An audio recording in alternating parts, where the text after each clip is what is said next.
बिस्मिल्लाहिर्रहमानिर्रहीम। या मौलाए मेहरबान, या मौलाए मेहरबान, या मौलाए मेहरबान, मदद फरमा। या मौलाए मेहरबान, मदद फरमा, मदद फरमा। या मौलाए मेहरबान, मदद फरमा, मदद फरमा। या शाह रहीम अल करम, या शाह रहीम अल करम, या शाह रहीम अल करम, या शाह रहीम अल करम, अल करम, अल करम, शाह रहीम अल करम। नूर मौलाना शाह रहीम al-Husayni, हाजिर इमाम। या मौलाए मेहरबान, तौफीक, ताईद, हिम्मत व यारी मौला। तौफीक, ताईद, हिम्मत व यारी मौला। या मौलाए मेहरबान, तेरी शुक्रगुजारी है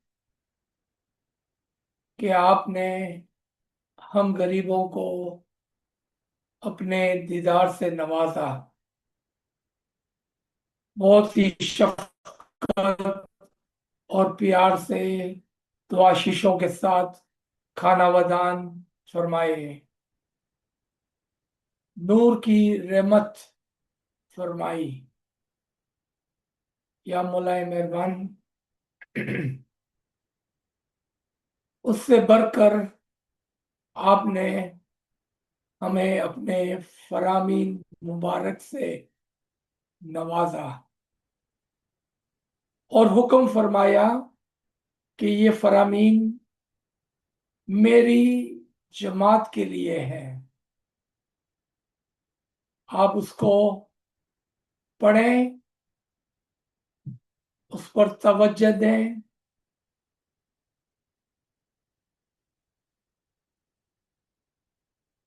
या मौलाए मेहरबान,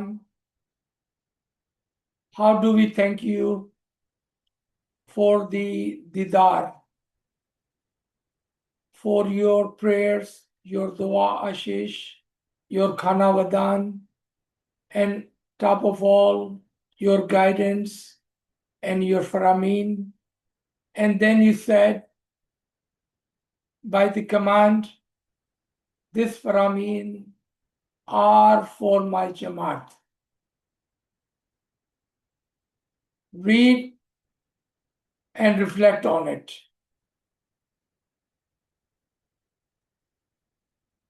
We are truly shukrguzar, Ya Maulay Mehrban, because without your didar, your khana vadan, your faramin, we would be completely lost in darkness. We have been showered by your faramin. Ya Maulay Mehrban, we are trying to read this faramin as best as we can.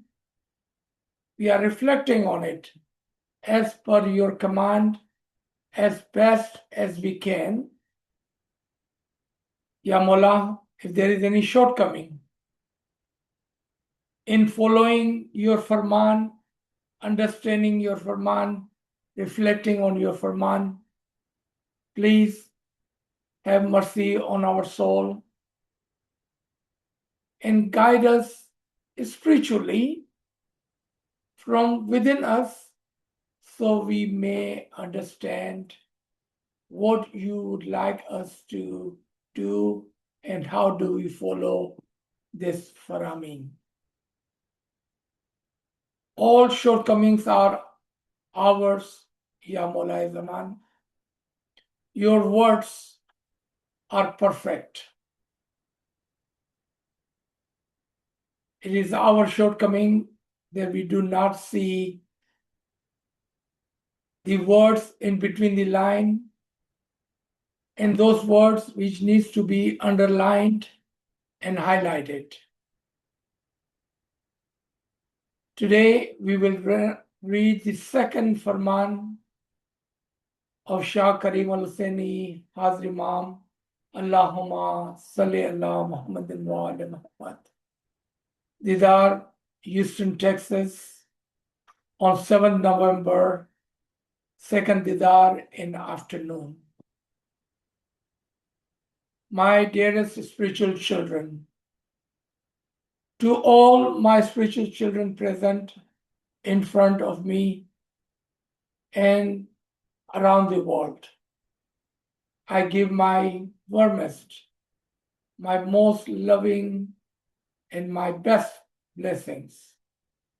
I give blessings for your good health, for your unity, for your harmony in your families, and for Mushkil Asan. Ameen. I pray for your spiritual enlightenment, for your material upliftment, and for balance in your lives. Ameen. Khana Vadan, Khana Vadan, Khana Vadan. Ameen. Ya Rabbal Alameen.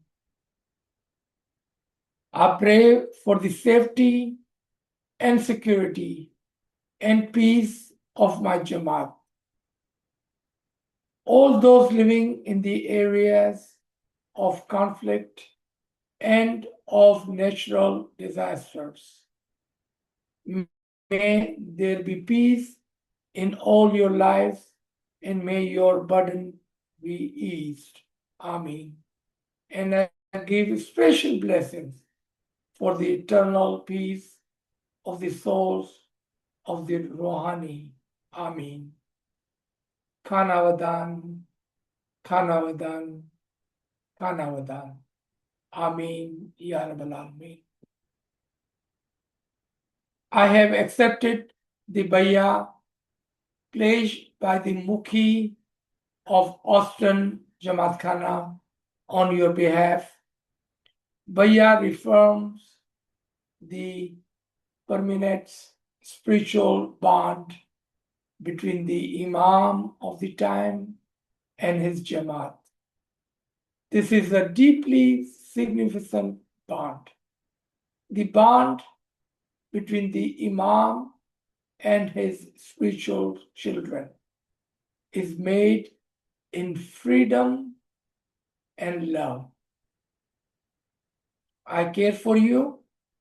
I care for your material and spiritual elevation, for your happiness and well-being, and for your safety and security. I will always be connected to you through this bayah. I will always carry you in my heart.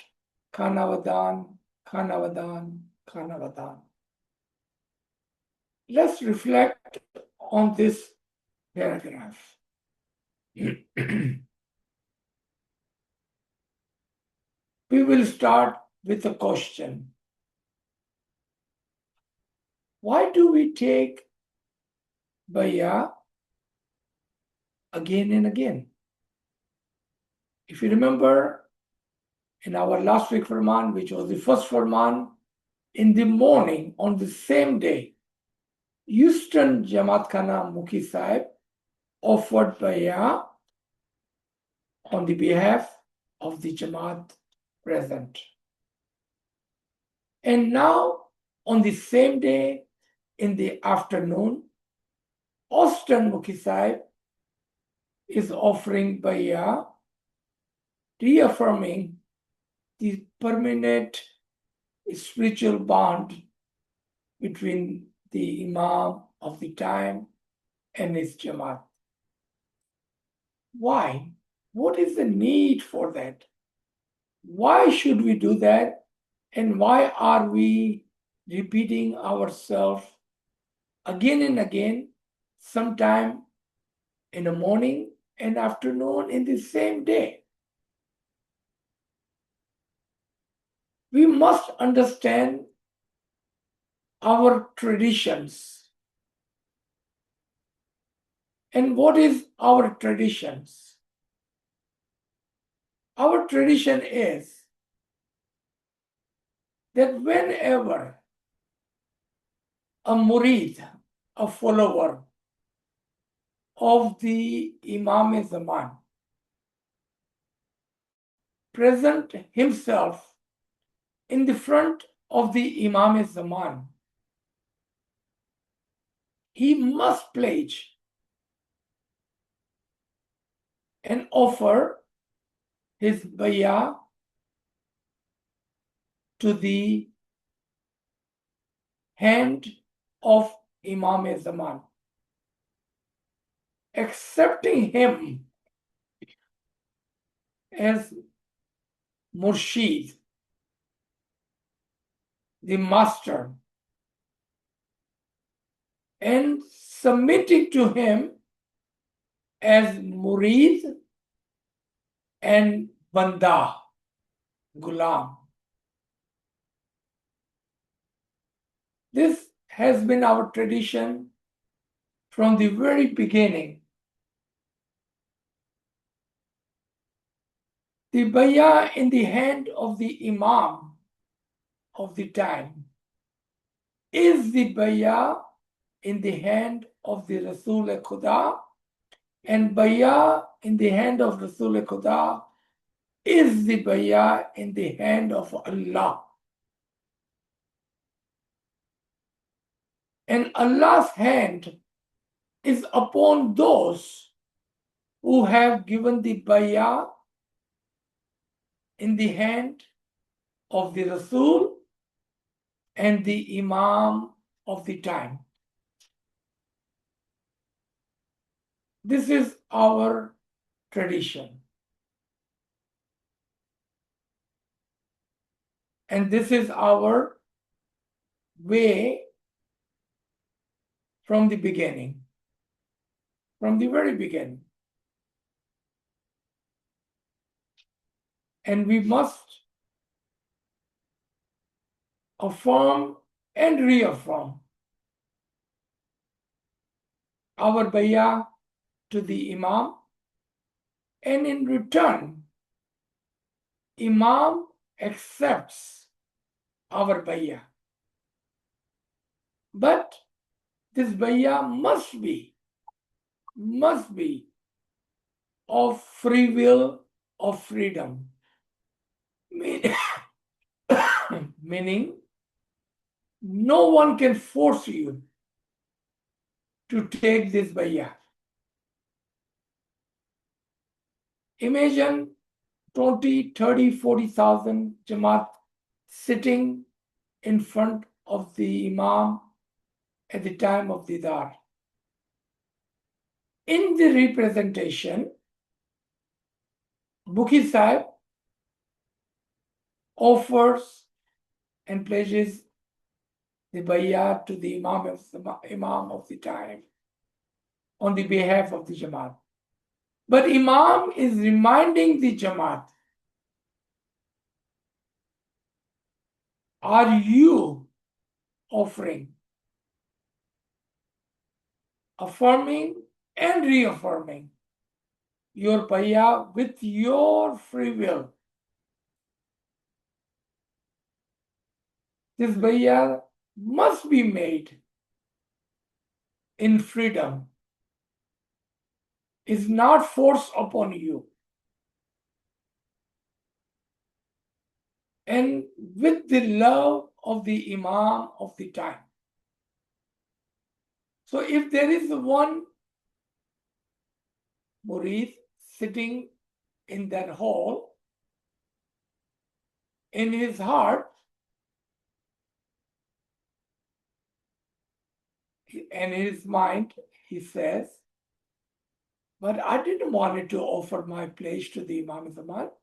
I did not authorize Mukhi Sahib to place the bayah on my behalf. I did not wanted to do that. This was not my wish or will. And so Imam is answering to your heart, to your thoughts, that you don't have to do that. You don't have to do that. But if you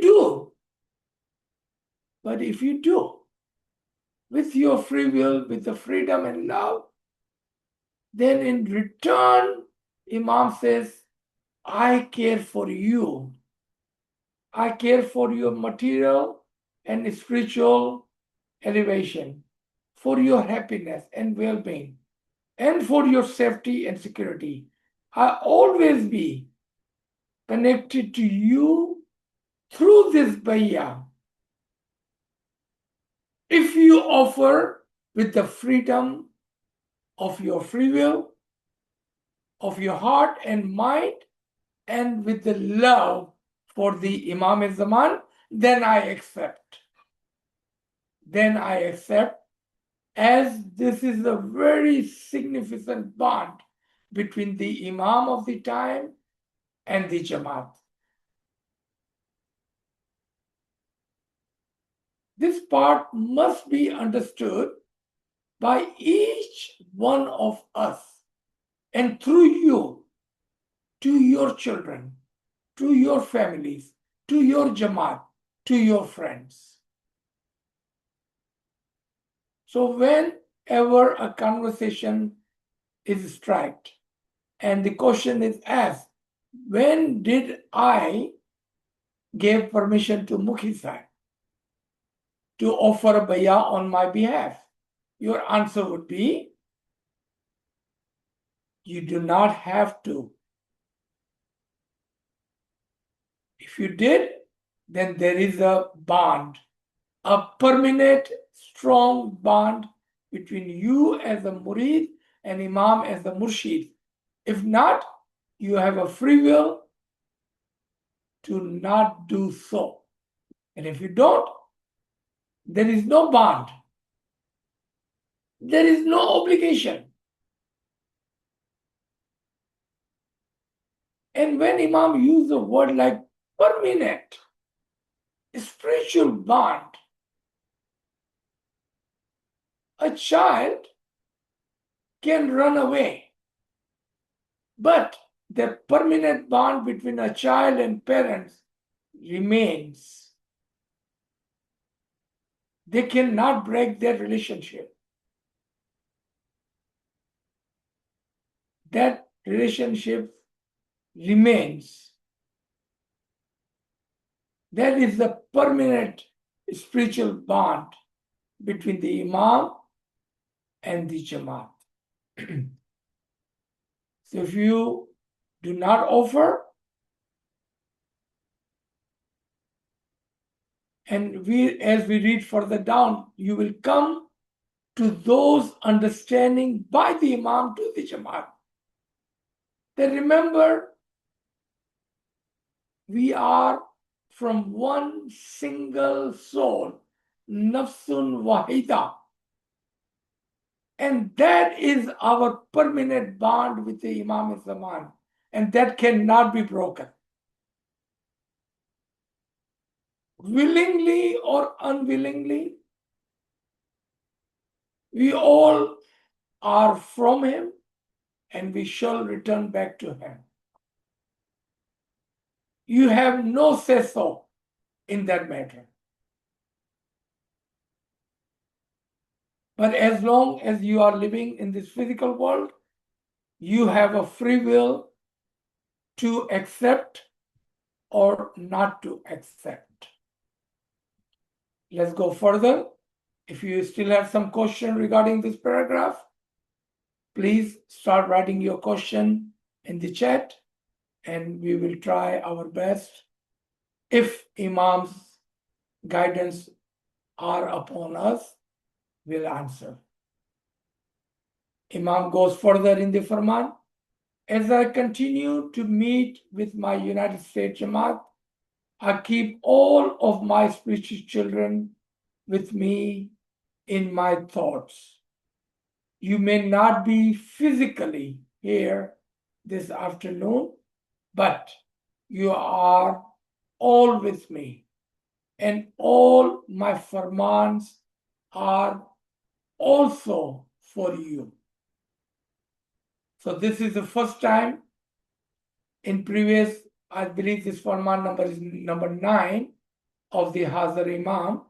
In previous 8 Faramin, we did not see this line. This line is a little bit different than the other lines in previous 8 Faramins. Imam is telling the Jamaat, those who are sitting in front of him, and those who are living in Texas, and those who are in the United States, and those who are not living in Texas, in the United States, but are around the world, physically not present in front of the Imam or living in that state or country, this Faramin are also for you, every single murid around the world. This applies to every single murid of the Imam Zaman. So you cannot say, well, I have not been blessed by the Didar, nor I have been commanded to follow and obey the Farman of the Imam Zaman. This Farman is for all of you to read and reflect. To read and reflect. Yesterday, I was happy to mark the official opening of the Smiley Center in Houston. The Smiley Center is a statement of our permanence in the United States. It is a beacon of hope, of optimism, and of confidence in the future. It is a symbol of our Jamaat stability and self-reliance, and our commitment to strengthening community relations and pluralist value. A reminder to us that we are one humanity created from a single soul. Nafsun Wahida.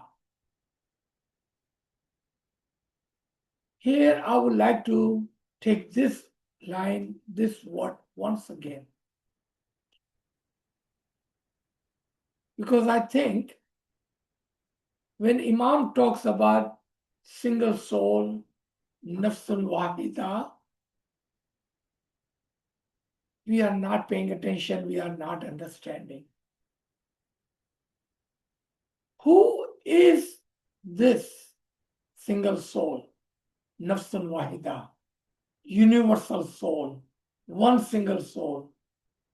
Whose soul is this that we are all connected with?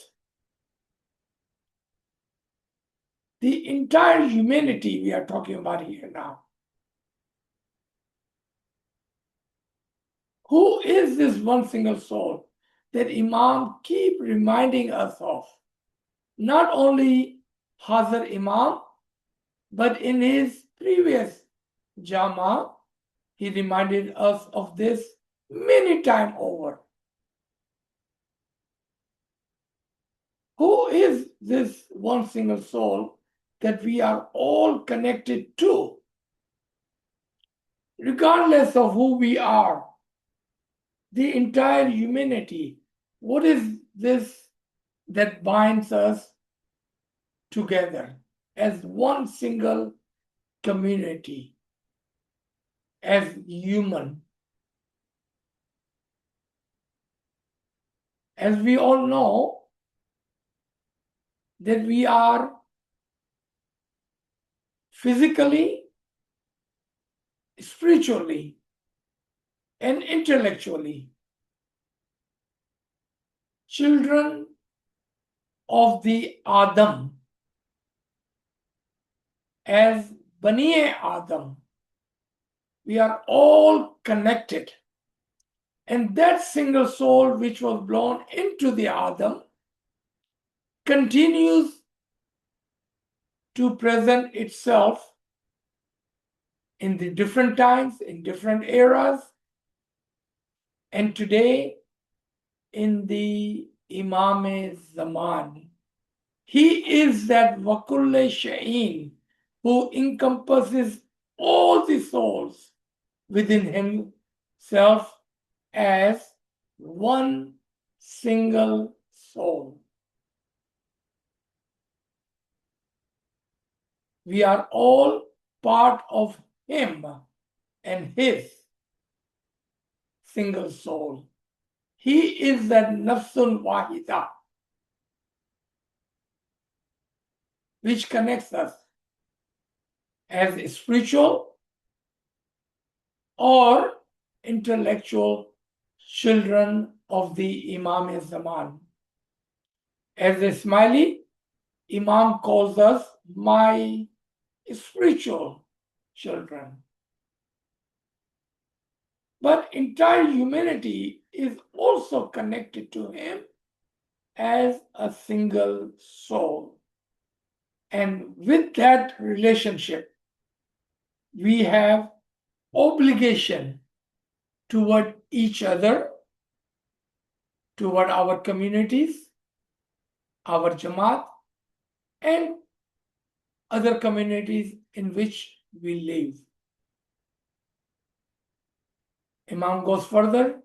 This Ismaili Center is an important resource for all my US Jamaat. It can help build greater connections and dialogues with our faith communities, civil society, cultural and business organization. All in space are open to all our family. Pay attention to the words. All its spaces are open to all our family, friends, and neighbors. It is only at the time of congregational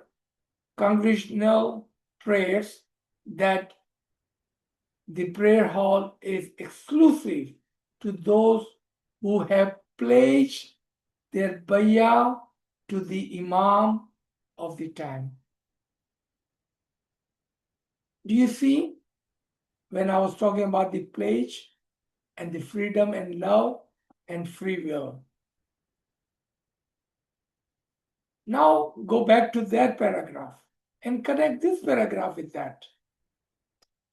If someone said, well, I did not wish to pledge, I did not ask Mukhizar to pledge on my behalf.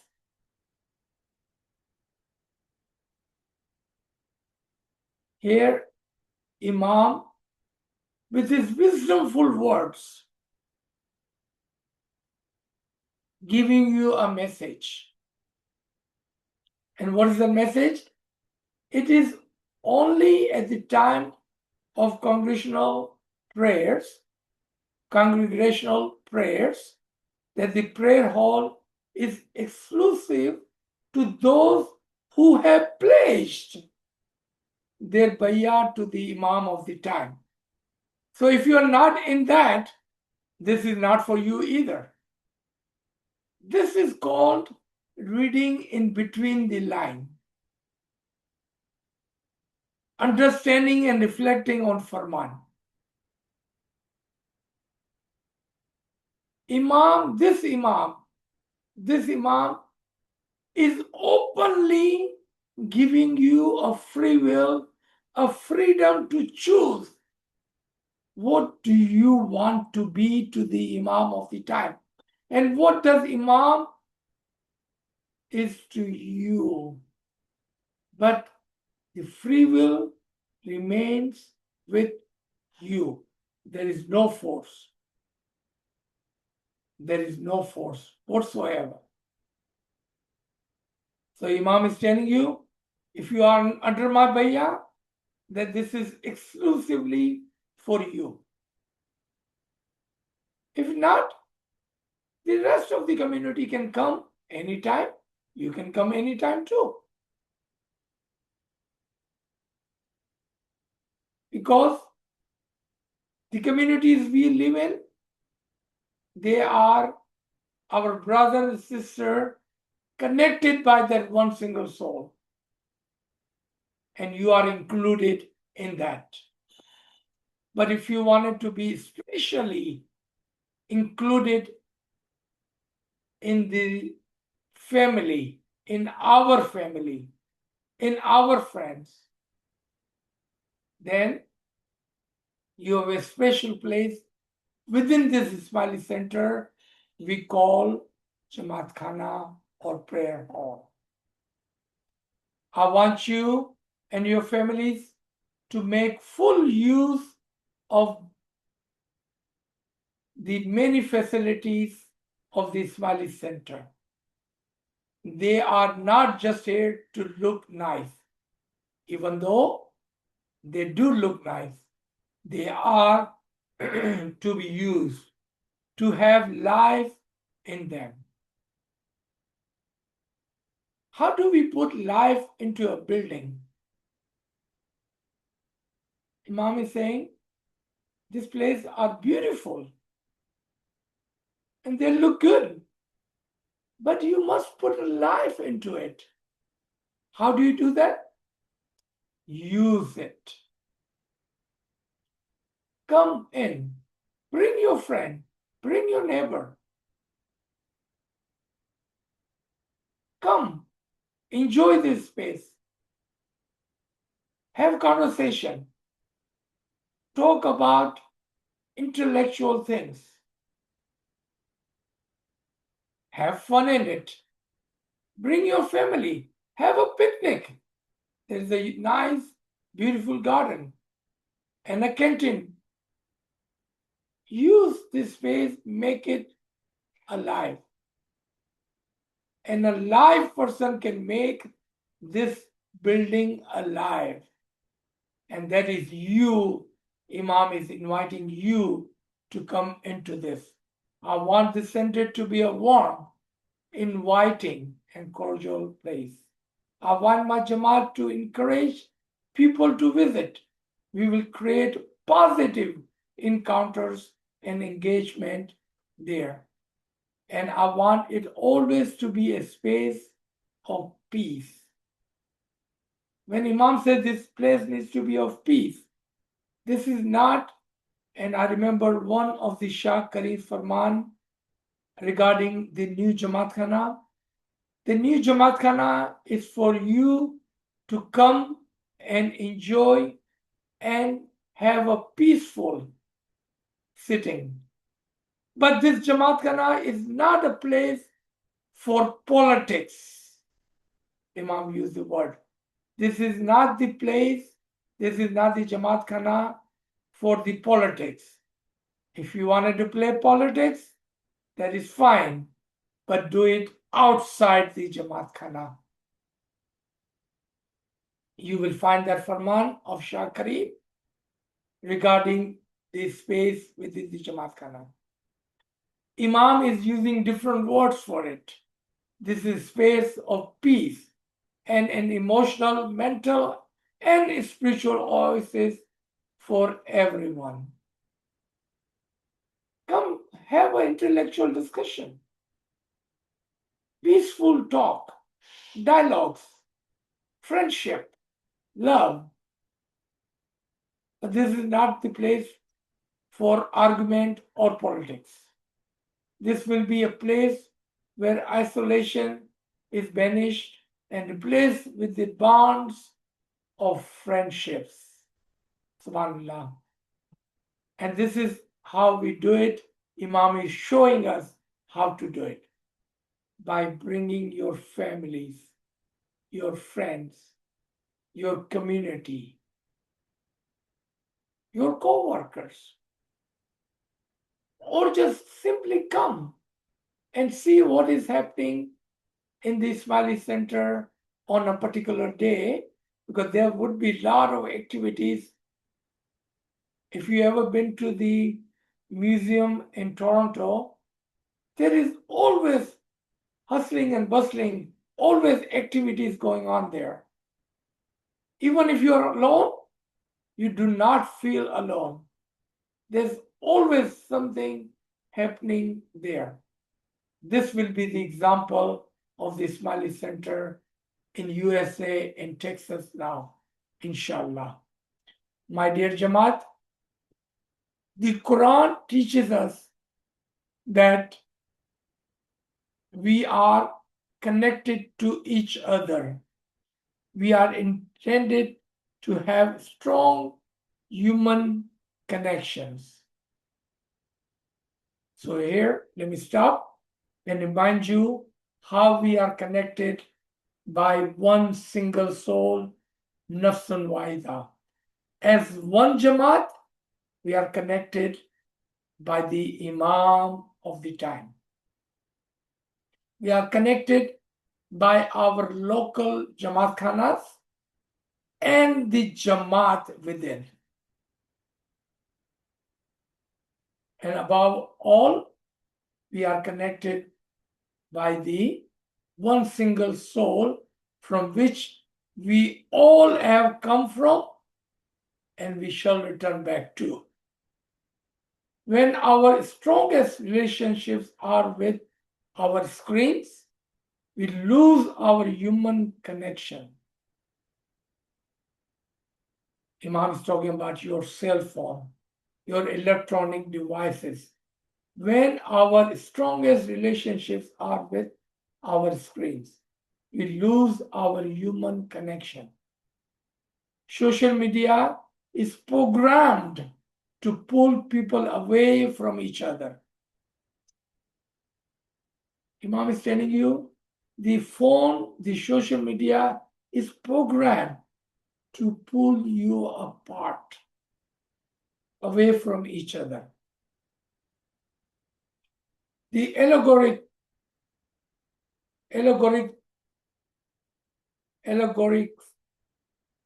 drives us towards contact that elicits stronger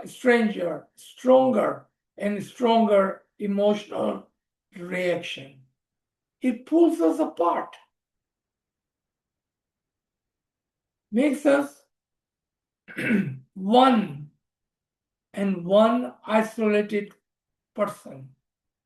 There is no connection, there is no human connection, there is no connection between our soul, pulling us away from the moderate and towards the extremists, because they define your views, they modify the way you think. They are telling you what is right and wrong and not giving you a chance to think what is right and wrong. The social media is rewiring your mind. It's literally telling you what is good for you and what is not good for you. And it's dividing you.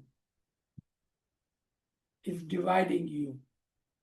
Many governments are finally recognizing that the human brain, especially the child and adolescent brain, is being rewired in ways which are harmful, and they are implementing legislation that is of concern to me.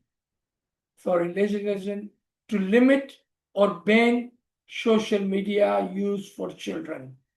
The detrimental impact on the brain is something that is of concern to me. As a parent, I monitor and limit the screen time of my children, and I prefer it when they are outside. Now listen to this two line. I prefer it when they are outside, sometimes getting dirty and sometimes getting hurt. This is, I think, healthy for our kids. Being outside and playing with other kids. Think of your time 20, 30, 40, 50 years ago, and think of the life of your children today. How many times does your children go outside to play and get dirty and get hurt? How many physical friends, not birthday friends, not wedding friends, not anniversary friends, but actual friends of your children in your neighborhood? If your answer is hardly any, Imam is guiding you, he's telling you, let them go outside and play with other children. And if in process, if they get dirty, or God forbid they get hurt, that is better than them sitting in front of the screen and be isolated from the rest of the world, because that is not good for their brain, for their heart. It's not good for them. Let them be free as you were when you were children. We have 2 more paragraphs, then we will stop. In some ways, so-called smartphones are making us less able to think rationally and critically. As I mentioned just a few minutes ago, when you're looking at something in your device, they are rewiring your brain. They are telling you how to think. They are telling you what is right and wrong. They are rewiring your brain. And you are not able to think rationally or critically. And it is diminishing our ability for deep thought. On the other hand, reading books develops empathy and the ability to think deeply. So instead of scrolling, take some time to read a few pages in a book. Our phones are also contributing to feeling of anxiety, insecurity, and isolation. So reach out to each other and make the time to be together face to face. There is no need for any member of my Jamaat to feel isolated. Come together after prayers in Jamaat Khana or in other social setting. Talk to each other, share a smile, laugh together. This is good for your health. A smile is a gift from Allah. I want my Jamaat to live, to be full of these gifts. Allahumma salli ala Muhammad wa ali Muhammad. We will stop here. Inshallah, we will continue tomorrow on this Farman. We still have 2+ pages to read and reflect. Thank you so much for joining.